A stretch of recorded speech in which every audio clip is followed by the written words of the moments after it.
Hello everyone, my name is Jen and welcome to the Book Refuge and welcome to another recommendations video. And first off, today, well, I'm saying first off because I'm going to be filming a couple videos today. I'm going to be starting with another just general spicy romance recs or spicy, smutty, slutty, whatever we want to call it. When I do these, I'm wanting to do more of these where they are some recommendations that aren't themed. I just look at my bookshelves because, you know, I have a couple thousand books here in my home and just pick some that I haven't talked about in a while or I just want to highlight again. I would like them to get more attention, and they're also books that I like stand behind. I'm pretty sure I only ever grab like 5-star books when I do this just because those are the ones I'm excited to gush about.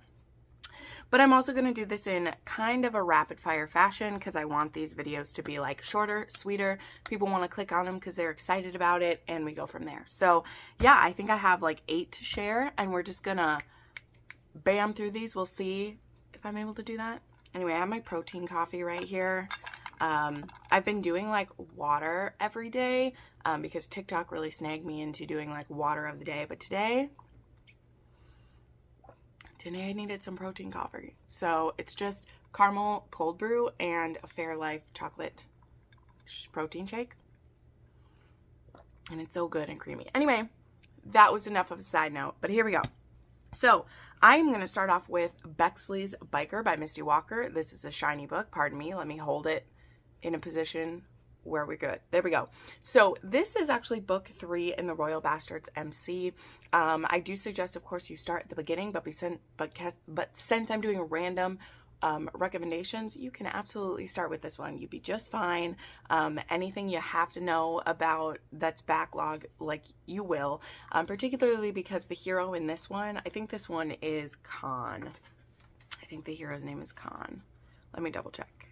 Bexley and Khan, yeah, and he is the VP, and he is actually being accused of a crime, and he is under house arrest with an ankle monitor and everything, and the club's lawyer, Bexley, her and him don't get along, but a lot of it is sexual tension. She is a high-heeled, curvy, sassy lady, and she does not have time for bad boys, okay? She is a tough chick, and she don't got time for the bad boys. But her and Khan obviously now need to work together on his defense and getting him out of this scenario, and their sexual tension is going to be boiling over. This one in the series also has just like a little bit of BDSM in it, just a little bit, and it's the kind that I like really love because Khan, he is, of course, he's a badass biker man, all right, he's hunky, but he's also that kind that is the sunshine and she's the grump, so definitely another case of like female lawyer and a bad boy, and he's the sunshine of this, and he just is like relentlessly poking at her, and like he knows that she's got some crazy fire and just hotness that she is keeping inside, and he's determined to draw it out. And I loved their relationship. I also have, this is my signed copy of this, and it said hang in for a kinky ride. I love it. Misty Walker is someone I discovered last year, and I've just really enjoyed quite a few of her books that I've read, so definitely recommend.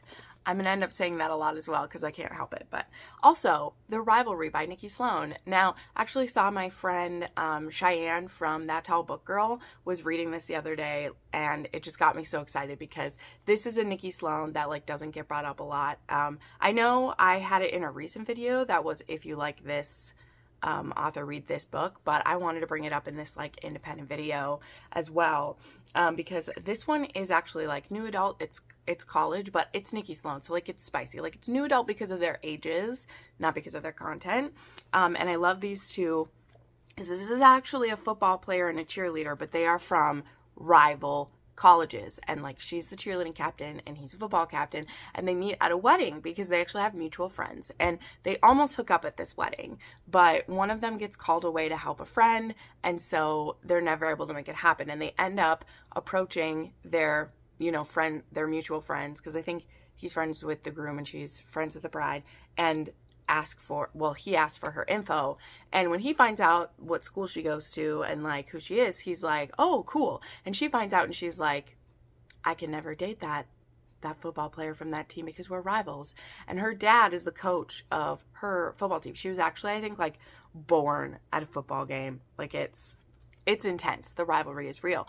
But they have this amazing chemistry. And the hero, bless his golden retriever heart, okay, bless his heart, he is just like, I don't understand what the problem is. And she's like, that's because you assume that any sacrifices that need to be made having to do with this rivalry, that I'll make them. But like my school career and my position on the cheerleading squad, like they are important to me. And so we get into that. But it was just really beautiful. This also has some things I love in it where like she has never been able to like find pleasure and things before. Like she loves sexy time, but she tells him during one, she's like, don't try to get me there. Like I can't. I'm having a great time with you. Like we don't got to do that. And he's like, can I try? And she's like, I mean, okay, but guys usually get frustrated and take it as a hit to their ego.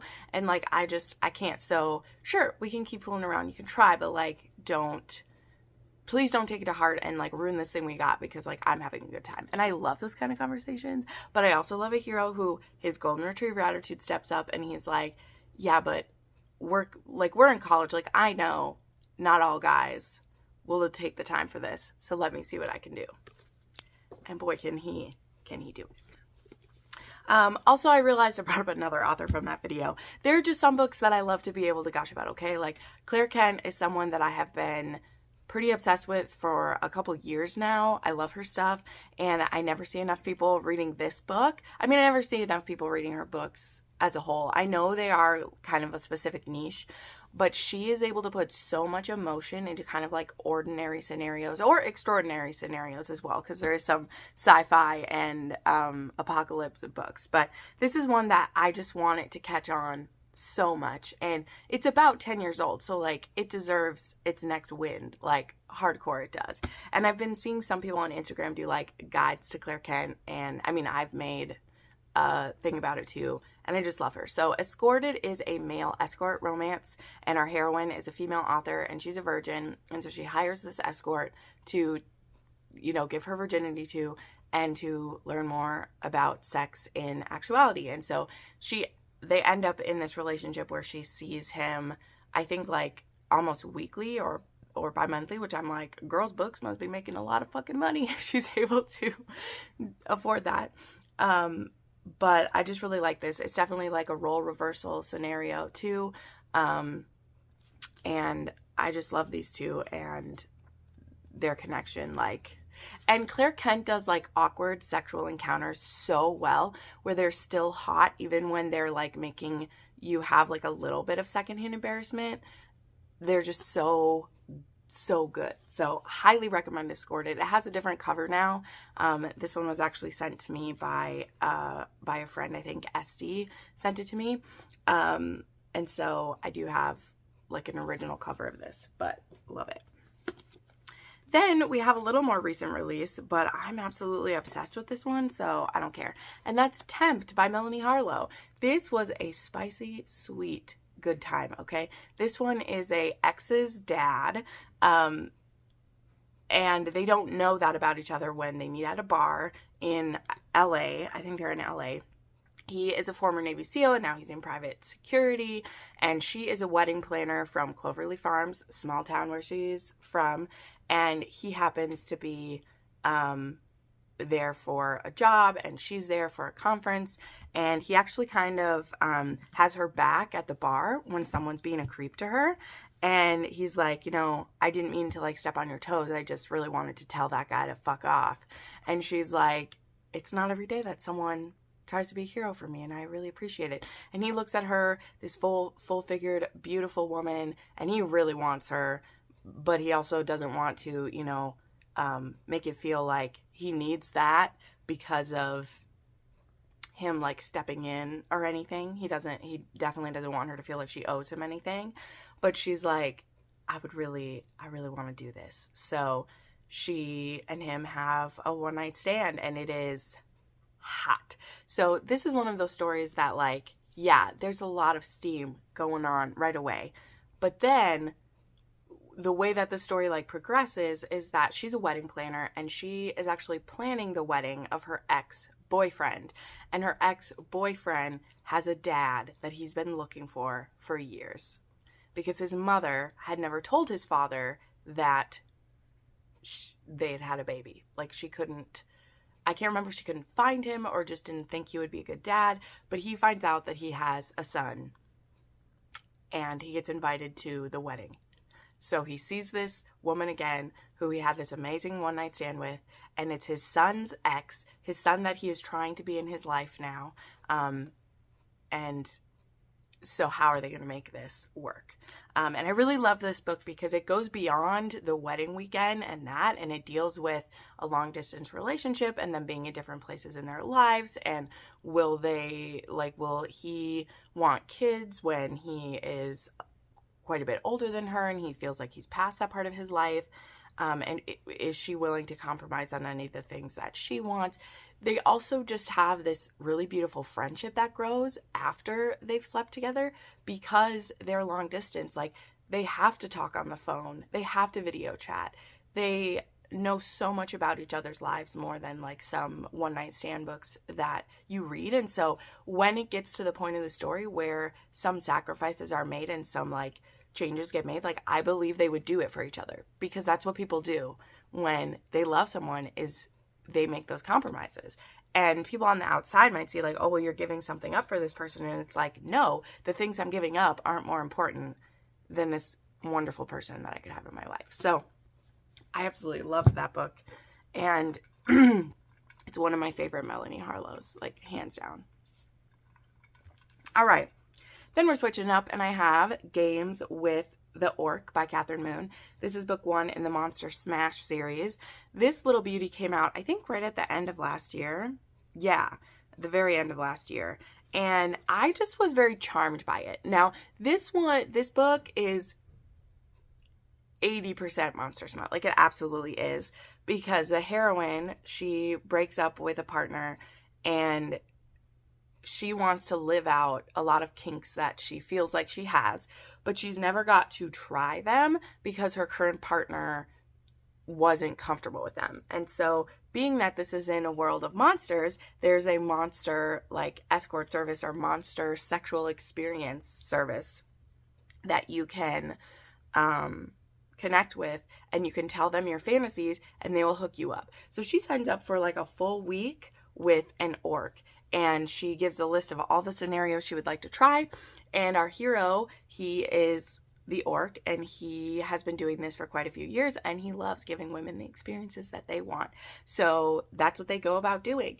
They go about trying her like kidnapping desire she has, her to be dominated, her to be like treated like a pet, like not like pet play, but like, you're my pet, like I love you so much kind. And it was just super sweet until, I mean, it's still sweet, but he discovers that this woman who's a client might be his fated mate. And that's when things might get a little more intense than we were expecting. Highly recommend. Then Twisted Games by Hannah Wong. I realize I haven't brought up a Hannah Wong in a while, and I'm getting really excited for King of Pride to be coming out. And I wanted to bring up my favorite Hannah Wong, and that is Twisted Games. This one is a princess and a bodyguard. This is Reese and Princess Bridget, and she has been able to kind of like live her life free and clear for quite a while now, but it says the strings of duty are pulling her home. And so she gets a new bodyguard because I think her bodyguard is like having a baby or something like that. And she gets called in and so when she's getting sent on these things, Reese is getting sent with her. And they have amazing sexual tension. It's crazy. It's over the roof. But obviously there needs to be some distance. Also, because of some changes in her family and things that are happening, she needs to step into the role more seriously than she wanted to. And that includes a possible arranged marriage, which could, really ruin all the connection and possibilities that she's had with Reese. So I love this. It's my favorite. It's kind of explained as like, if you love Princess Diaries too, as a little girl, this has aspects you'll love, but also a little bit of degradation and praise in here, a little bit of crawl to me, princess, a little bit of I want to fuck you on the throne. Like, it's for an adult group, but if you were that little princess who wanted to be Princess Mia, this book is for you. Then we take a trip towards the dark again, and I wanted to mention Resisting Mr. Granville by Sam Mariano. You know I'm obsessed with Sam Mariano.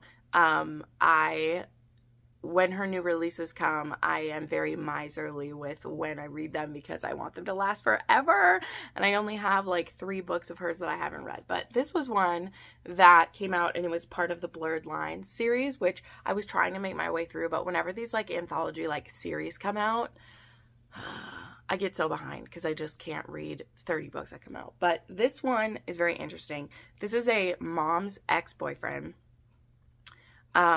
So like a huge age gap of this. He's never like her stepdad or any of that. And her mom is crazy. Like, seriously, one of the biggest trigger warnings in this, there's 2 huge ones, but one is a very abusive mother. And our heroine is poor, and she's in a very like, you know, tight situation. Like a lot of Sam Mariano's heroines, they usually have shitty parents. Like, there's very few of them that have good parents. It's why I'm really looking forward to the next one in the Coastal Elite series, because that heroine has a great mom, and so we'll see how that goes. But anyway, and very clearly, Mr. Granville, when he had been dating her mom, he was really only dating her mom so that he could see more of her. And when he breaks up with the mom, he definitely makes a pass at her. He definitely is some non-consensual things to her, which that's Sam Mariano, so no shade to that. It happens.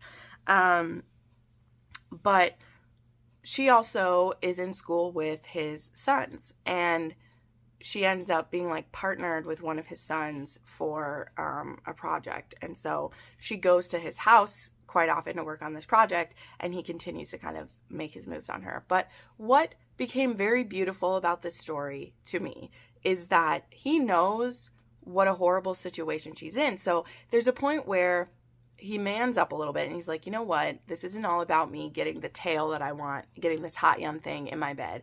She doesn't have safe places to go. And if my son and my home can be a safe place for her, I don't want to chase her away by being, let's be honest, a creepy, pushy older man, right? And, you know, in a twisted Sam Mariano way, I appreciate that about him. But she does still go home at different times, and then something really bad happens to her. The R word, maybe it happened, maybe it didn't. We're left to wonder, but one of her mom's new boyfriends does something to her, and of course her mother blames her for doing it, and so she calls for help. And Mr. Granville brings her home to his house. Let me look up the name. Sorry, I shouldn't just call him Mr. Granville. Milo is his name. Now, again, Milo has 2 sons. So there's the one son that's in her grade and they're doing projects with. And then he has an older son who is a bit of a psychopath, a bit of a sociopath. And in the beginning of this, he sees what his dad is doing with her, and he knows that his younger brother might have feelings for her. And so he's like, you can't be with my dad because you'll break my younger brother's heart. So you can't do this. And she's like, I don't want to be with your dad. That's how she is in the beginning. Your dad keeps doing this to me. And he's like, yeah, but you keep coming around, you know? So there's this, he's a sociopath. Okay. He's not the nicest, but what is crazy is when something bad happens to her, she needs a certain kind of help. And Milo just can't put himself in the place to help her with that. And so his son steps in and does that.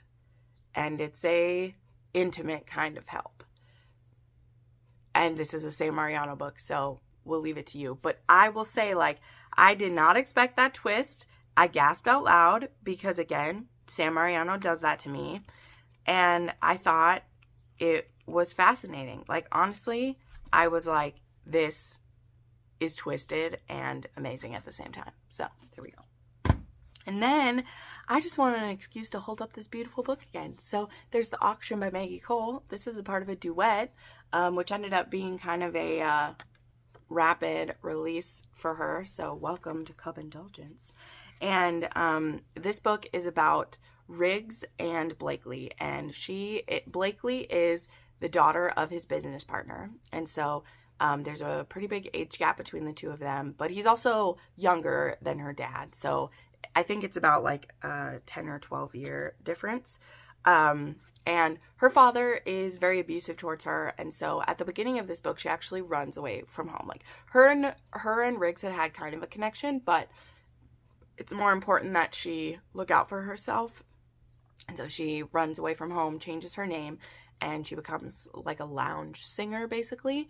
And then this weird scenario happens where she ends up on the auction block at a sub-auction, as in BDSM sub-auction. And she gets purchased for a year by Riggs. And all the money gets donated to charity for these. And he's going to train her and break her in BDSM. But he has an ulterior motive for this, because when he sees her show up, number one, he thinks she's there on purpose and that she knows what BDSM really means and like what it is.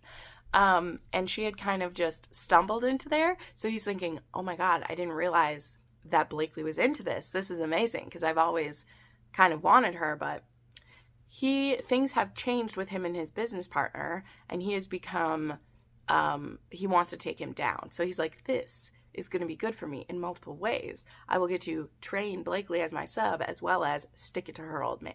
And he does some pretty underhanded things to make that happen. And that's why you'll need to read the vow to find out what happens next. But highly recommend as well.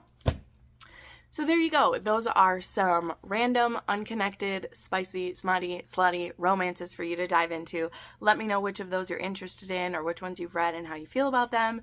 And definitely make sure you like this video and subscribe to the channel. I have an entire playlist of hundreds of recommendation videos to keep you reading smut the rest of your life, basically, if that's what you want. I was going to say all night long, but it's longer than one night. So thank you so much for watching, friends, and I'll see you next time.